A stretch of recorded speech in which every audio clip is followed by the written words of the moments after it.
Welcome back. Cynthia Dennis joins us. She's with Safe Kids Northeast Florida, led by the Players Center for Child Health at Wolfson Children's Hospital. And today we are speaking about how you can keep your child from being run over by a car and other things out there just as preventable measures. Thank you, Cynthia, for coming in today. Thank you. You know, it's not always just making sure that the seat is in correctly. Tell us the other things that people are concerned about. Okay, of course, that's still very important. The #1 killer of kids across the nation, ages 1 to 19, is injuries suffered while riding as an occupant in a motor vehicle crash. However, a lot of other injuries occur every year to kids in and around vehicles that aren't related to crashes. So, for instance, front overs and back overs. And these are injuries that occur when a driver is driving slowly, probably in a driveway or a parking lot, and they either pull out to the front or they're backing up, and they just don't see a young child behind them or in front of them because they're so little. Can I just tell you that terrifies me all the time. And in parking lots. You know, whenever my daughter goes somewhere, I always feel like make sure you're looking around. I'm not going to be there to look for you. Right. Because, and a lot of people are texting and they don't see. They don't even know. Right. So we have to teach our older kids about pedestrian safety, but we also want to educate drivers about how careful you have to be in those situations. So what we recommend is that we just get in the habit of taking a 5-second trip around the vehicle to make sure there's no little kids in front or behind, especially if you have children in your family or, you know, neighbors. And then also when you're leaving, make sure that if you have a toddler or even a young preschooler, that someone is holding them by the hand or holding them, because a lot of times what happens is if they're not going with you and they want to go, they'll dart out. And you don't realize that they have darted out and gotten behind the car. And it happens so quickly. Right. And it also happens, and I've covered these stories, where it happens on the beaches, where you can drive on so many of the beaches in Florida, and it is terrifying to me when there's little kids running around like that. One more thing to think about. Do you think that it happens more times with when you were referring to around the home, do you think it happens more with elderly drivers because they're just, you know, they're trying to see behind them, or do you think it's more that it's young people not paying attention, or does it just run the gamut? It probably runs the gamut. I mean, of course, elderly people probably are a little riskier drivers in general because they don't have as much mobility. But this can happen to anybody, and it certainly can happen to young parents as well. At least the elderly drivers are slower, so you can at least see it before it comes, hopefully. And what's the other thing you really wanted to discuss today? Because I know you have brought along some things you wanted to show on the screen. Well, we do have a couple of other things, injuries that can happen. Okay. One of those being related to our Never Leave Your Child Alone campaign. So we talk about this year-round because it's Florida.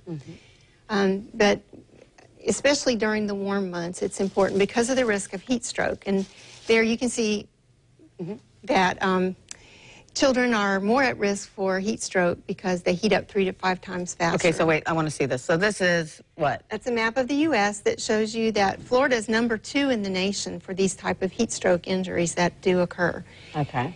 And typically they happen most commonly when a child is forgotten in a car. Is that just because they're just being left in the states that are red right there, that are highlighted in red, that we're seeing that's just negligence on the part of the parents? That's the incidence of heat stroke deaths. Okay. Okay, and it's sometimes because a parent doesn't understand the risk and they think it's okay to leave their child just for a minute. And it's tempting because it's hard to get them out of the car seat, but it's really not okay.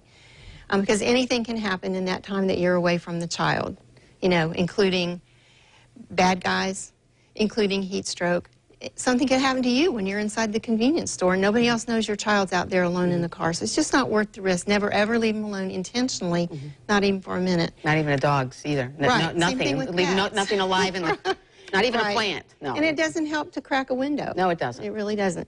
So we know, though, that 53% of the time a child has a heat stroke in a car because they've been forgotten.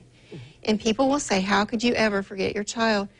But it happens. A lot of times the little ones are rear-facing still, and they fall asleep and they're quiet, and we're too busy. And we just kind of go on autopilot, right? Too many things on their mind. We really recommend that people create reminders. Put something in the back seat, strapped in an unused seat belt next to the child that you're definitely going to need at the next stop. You know, your purse, the diaper bag, dad's lunch, or briefcase, whatever, to jog your memory. Or set up a system where you call each other to make sure baby got to grandma's house or the daycare center. Just wherever they were follow up on your following up. Just to fail safe.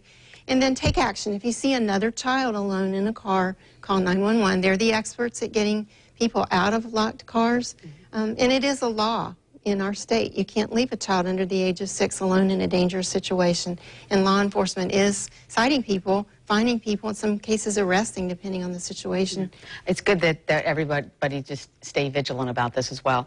Oftentimes, too, in the summer, I have actually heard people say, well, if I left my air conditioning on, that would keep the car cool. Not necessarily, because when you go out to the car, sometimes it feels like it's blowing heat. So that's not even a good thing if you have like an elderly person and a child in the car. Right. I've heard somebody say that once, and it was like, that doesn't make sense. Well, and here's another risk: a child who can get out of their car seat or booster seat and put that car in gear.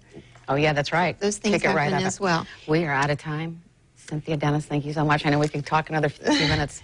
As always, it's a pleasure. Thank you. Okay, you bet. 42nd Street will be performing at the Times Union Center of the Performing Arts next week, but if you want good seats, you need to call now and get your tickets. The show will be Tuesday, January 12th. For more information, you can call area code 904-633-6110.